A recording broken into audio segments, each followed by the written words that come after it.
मुन्ना एक छोटे से गांव में रहने वाला एक नन्हा लड़का था। वह बहुत होशियार और समझदार था, लेकिन उसे एक बुरी आदत थी, वह बहुत आलसी था। मुन्ना का आलस उसकी पढ़ाई, खेल और रोजमर्रा के कामों में भी झलकता था।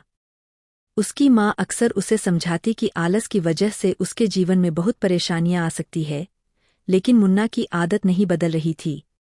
एक दिन गांव में एक बड़ा मेला लगा।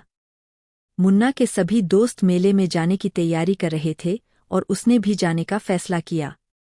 लेकिन मेले में जाने के लिए गांव के समीप स्थित एक बड़े पहाड़ को पार करना पड़ता था।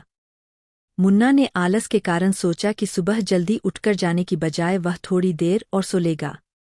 जब वह उठा तो दोपहर हो चुकी थी। उसके सारे दोस्त पहले ही मेला पहुंच चुके थे। मुन्ना ने जल्दबाजी में तैयार होकर पहाड़ की ओर दौड़ लगाई। रास्ते में उसने देखा कि एक बूढ़ा व्यक्ति अपने खेत में काम कर रहा था। बूढ़े व्यक्ति ने मुन्ना को बुलाया और कहा, ए बेटे, इस पहाड़ को पार कर मेला पहुंचने में समय लग सकता है। अगर तुम धीमी गति से चलोगे तो तुम्हें रास्ते में कठिनाई नहीं होगी। लेकिन मुन्ना ने बूढ़े की बात नहीं मानी और तेजी से चलने लगा। पहाड़ पर चढ़ते चढ़ते उसे बहुत थकान महसूस हुई। थोड़ी देर बाद वह गिर गया और उसकी टांग में चोट आ गई। अब उसे और धीरे चलना पड़ा। जब वह मेला पहुंचा तो शाम हो चुकी थी और मेला खत्म हो रहा था। उसके दोस्त उसे देखकर हैरान रह गए और बोले, ए मुन्ना, तुम इतनी देर क्यों आ रहे हो?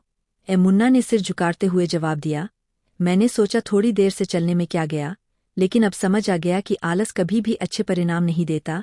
वह उदास मन से घर लौटा और अपनी माँ को सारी बात बताई। उसकी माँ ने उसे समझाया, देखो बेटा, आलस करने का यही परिणाम होता है। अगर तुम समय पर उठ जाते और जल्दी तैयारी कर लेते तो तुम भी अपने दोस्तों के साथ मेला देख पाते। मुन्ना ने इस घटना से एक बड़ा सबक सीखा। उसने कसम खाई कि वह अब से आलस नहीं करेगा और अपनी जिंदगी को अच्छे तरीके से जीने की कोशिश करेगा।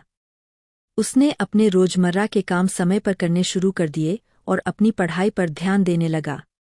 धीरे धीरे मुन्ना की यही आदत बनी और उसने अपनी मेहनत और सुधार से सबको प्रभावित कर दिया। गांव के सभी लोग उसकी तारीफ करते और वह अपने जीवन में सफल हुआ। कहानी का संदेश है कि आलस से हमें सिर्फ नुकसान ही होता है। चाहे बड़े काम हो या छोटे, हर काम को समय पर और पूरी मेहनत से करना चाहिए। मुन्ना की तरह अगर हम भी अपने आलसी प्रवृत्ति को छोड़कर काम करें तो निश्चित ही हम अपने जीवन में सफलता को प्राप्त कर सकते हैं। अगर आपको ये कहानी पसंद आए तो प्लीज़ लाइक, शेयर और सब्सक्राइब जरूर करें।